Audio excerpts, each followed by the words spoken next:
My kids were young when I left their mother. She decided that she preferred the company of another man to mine. I was heartbroken and humiliated, but I dealt fairly with the divorce. My alimony and child support was set, and I never missed one payment or a chance to spend time with my kids. Beyond our scheduled time together, I did all the dad stuff. I came to see them perform in school plays and play sports. If they wanted to talk, I made myself available. I never spoke about their mother other than to say she was a good mom and they were lucky to have her. When she remarried, my alimony ended, but obviously not the child support. She had another kid with her husband.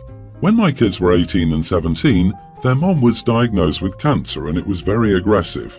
She needed a lot of expensive treatment and ended her marriage.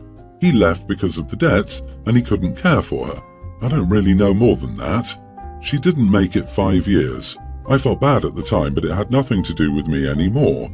I had just become engaged to my fiancée. I sent my kids invitations to my wedding. It was just small in my backyard. They both said they wouldn't attend, and I was heartless for getting married just 2 months after their mom died. I said I understood their grief and hoped they changed their minds, and then I dropped it. I got married on Saturday and my kids found out. They called me and said that I was an idiot for not postponing my wedding, or at least calling to ask them to come. I just said that they knew the time and place, and I would have made room for them and had food if they'd shown up. They're both angry at me, and I don't think I'm wrong for not changing my plans over the death of a woman I divorced over a decade ago. Edit: the invitations went out 4 months before the wedding. We planned the wedding to take place over the winter break so my kids and my new wife's children could attend. So we saw the kids at Thanksgiving and we cried together over their mother. They sent their RSVP just a few days after their mom passed away. Not the idiot, the wedding was planned and invites were sent out before she died. You'd been divorced for more than a decade. You invited them formally, they declined. I get that they're kids and they've just lost their mother, which is a horrible loss, but you've done nothing wrong here. I don't understand why they expected you to interpret their no RSVP as a please come beg us to come anyway. You're not psychic. I also don't understand why they found out you got married on the date listed on the invitation that they clearly read and responded to. They already knew because you told them. I don't think they expected OP to beg. I think they expected OP to move the wedding date to a later date that wasn't so soon to their mom's death date. OP is thinking in terms of logic, rights and responsibilities, and he is sure he is technically in the clear with what he did. But I'm sorry, if you make children with someone, it's never that cut and dried. Did he talk to his kids at all? Was he there for them in their grief? He should have postponed the wedding.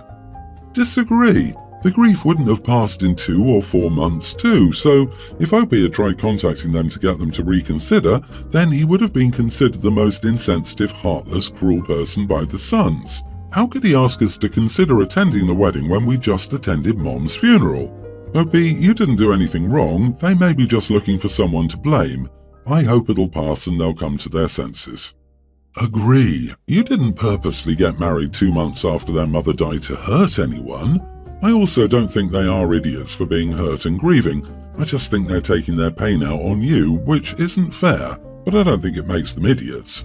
You clearly didn't set out to hurt them. This whole situation just hurts. They need to find a way to work through the pain. Congrats on the wedding and marriage. Everyone deserves happiness. My son, 21, started dating Amber, 21 female, 3 years ago, and at the end of 2021 she moved into my house. I allowed it for my son's mental health or feelings. Her parents were moving out of state and she had no friends or family to stay with. I watched my son cry for weeks because his girlfriend had no choice but to move away with her parents, and ultimately Mama Bear came out and protected my son the only way I knew how. So she moved in, but I made it perfectly clear to my son and Amber that I fully expected rent payments to cover food and the extra hot water cost. I was only going to charge exactly what the extra cost would be, roughly $400, and also stated that Amber was to get a job. Both of them agreed to this. I even put it in writing and had it filled out as a tenancy agreement so they could get their own place afterward and have references for rental history. So the lease was all signed, stamped and notarized. In the first couple of months, it really appeared like Amber was trying to get a job, but after that she just full-on stopped giving a damn. If I asked if she had rent, she would immediately be like, "You know I don't," and just shrugged it off. So my son was paying the entire rent by himself, which, whatever. If he wants to do that, then that's on him, but it was the lack of caring and the complete taking advantage of the situation that made me angry. After about 7 months, I sat Amber down and reminded her of my agreement and told her she was walking on thin ice and that I was fed up with her not even attempting to hold up her end of the deal. She then pulled the, "I understand where you're coming from, but try to be sympathetic about the fact that I haven't seen my parents in months and I'm struggling to even get out of bed." I did sympathize with this. I even offered to get her therapy. She said she would when she felt she was mentally ready. Yeah, that time never came, but the excuses stuck. It's always a different excuse, but it usually has something to do with missing her parents. Well, this month, I saw that my hot water bill skyrocketed by an extra $300. It then came to my attention that Amber has been showering 3 times a day because standing under the scalding water is the only thing that takes away my sadness. At this point, I was done. I'm forking out an extra $700 a month with no help from her, and my son is struggling to pay her portion because he's in college. So I again told her she needed a job. She pulls the, "I'm so depressed I can barely drag myself out of bed. I can't work outside of this house." I snapped and said I refused to accept her millions of mental illness excuses anymore, and either she finds a job within the month or I'm cancelling her lease and she can get the heck out. She ran to the room crying and slammed the door. Am I the idiot? Not the idiot, she's taking advantage of you at this point. An extra $700 is a lot of money, and when it's month after month, something has to give unless you got it like that. Honestly, my son would have had to have had his cry and eventually he would move on and meet someone new, as I wouldn't have taken her in to begin with. That was very generous of you. Her moving in could have been the best thing for her, but no one knows. Honestly, it appears as if she just really doesn't want to work. OP, please consider giving her a one-way bus ticket to visit her parents. Tell her you feel so bad that she's suffering and you don't know how long she may need to stay to feel better. Just get her out before she gets pregnant. Once she's gone, you can work on your son. Box up her stuff and mail it to her. You wouldn't want her to be without her stuff. Yeah, does she not talk to her parents at all? If she's not paying rent, then they should be paying it for her until she gets a job. And please, ask your son to take precautions. The last thing he and you need is a sad, depressed and pregnant Amber. However, if she misses her parents so much she can't function like a normal adult, she should go back to them. My daughter recently got married. I helped with the expenses. When we started hashing out the cost for the reception, I said I would pay for 2 bottles of wine per table, but they should have a cash bar. My daughter said that was tacky and made her look cheap. So I asked her what she wanted instead. She said open bar. So I did the math at 200 guests and I figured 12 drinks each.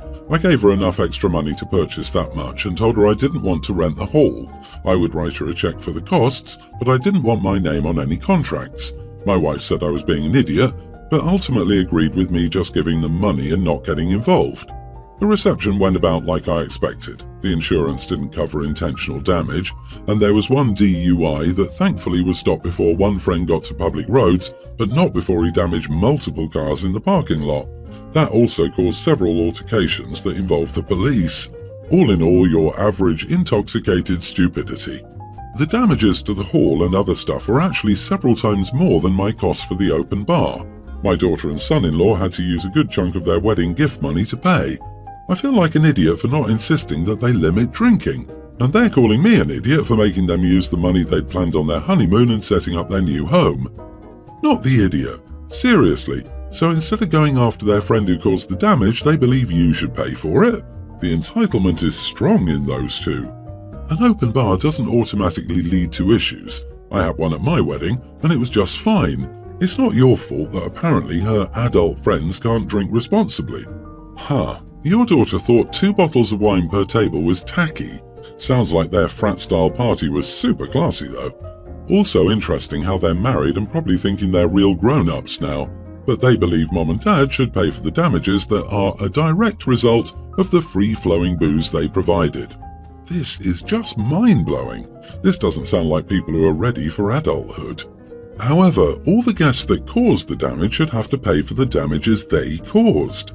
Another thing, the venue needs to get in trouble because it's their responsibility to ensure guests aren't overserved. Clearly, the bartenders didn't care and just kept serving people who had already had too much.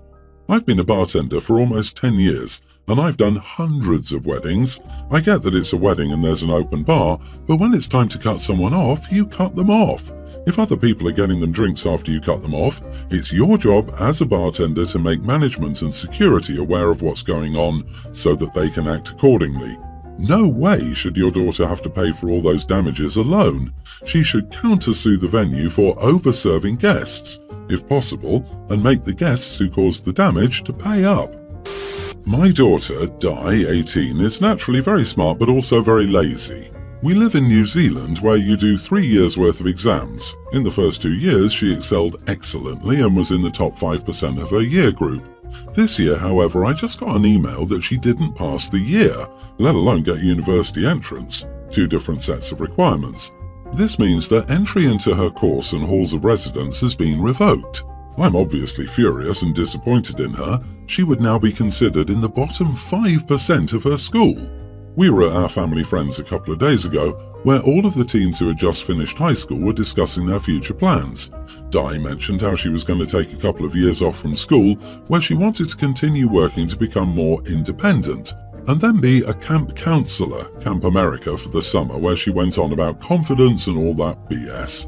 This was when I piped in. I said that Di was only taking 2 years off as she didn't actually pass high school and therefore couldn't go to university.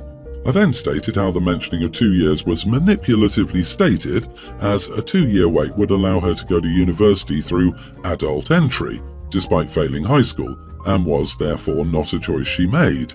I then looked at the younger kids in the room and made a mention how this would be them if they didn't get their act together and continued on Di's path of being a pathetic, disorganized and ungrateful teenager.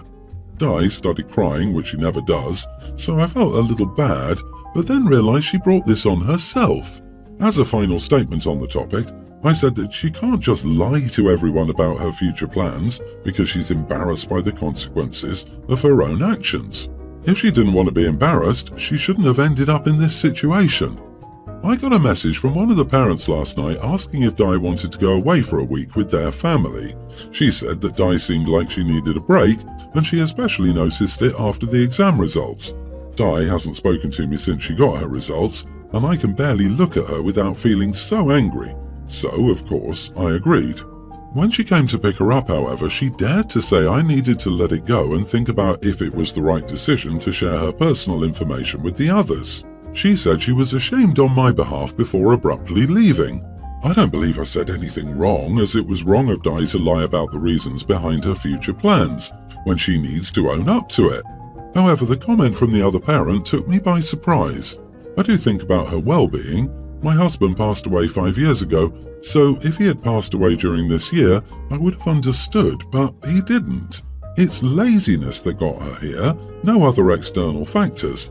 So, am I the idiot? You are the idiot. A sudden decline in her performance like that is a signal that something is wrong. A high-performing teenager does not suddenly become lazy, and failing exams as a previously high-performing student must feel horrible. There are so many signs here that your daughter needs support and understanding, and you've reacted with anger, humiliated her, and called her pathetic. Plus, her decision to work for the next 2 years to build up her independence and confidence is a totally valid, smart choice. This is her life, not yours, and you need to act like you're on her side or you will lose her. I'm glad her friend's parents are acting like rational adults. Your daughter failed high school? Where were you? Aren't you the parent? Weren't you contacted? What actions did you take to correct this path? This is your failure too. Your child is just that, a child. Maybe one that's almost grown, but you're still responsible for them. Embarrassing them in front of peers like that did nothing to help your child rebound from this, and they're going to need to because what's done is done, and they're trying to find a path forward, and you just crushed them doing what you did. My goodness, her dad died making you her sole parent. Doubly you are the idiot for not having a clue about what's going on with your child as her sole remaining emotional support. This is just sad. If anything, the fact that you were blindsided by this instead of knowing how on track she was to fail shows a failure on you. Also, that parent's right. That's her personal information and you had no right to share it. I've 40, been with my husband 48 for 20 years, married for 16 with a teen and toddler together. Husband has a daughter, Sam, 25, from a previous relationship. Her mother passed away when she was 6. Sam and I do have a close relationship. Context: my wedding ring was meant to be given to Sam's mother. She didn't want to get married but wore it anyway for about a year. I didn't find this out until 5 years into our relationship. The ring belonged to my husband's grandmother and mother. Sam came to me recently and said she wanted the ring, she's getting married, and said it'd be a nice way to be close to both of her mothers. I love the ring, and I love Sam more.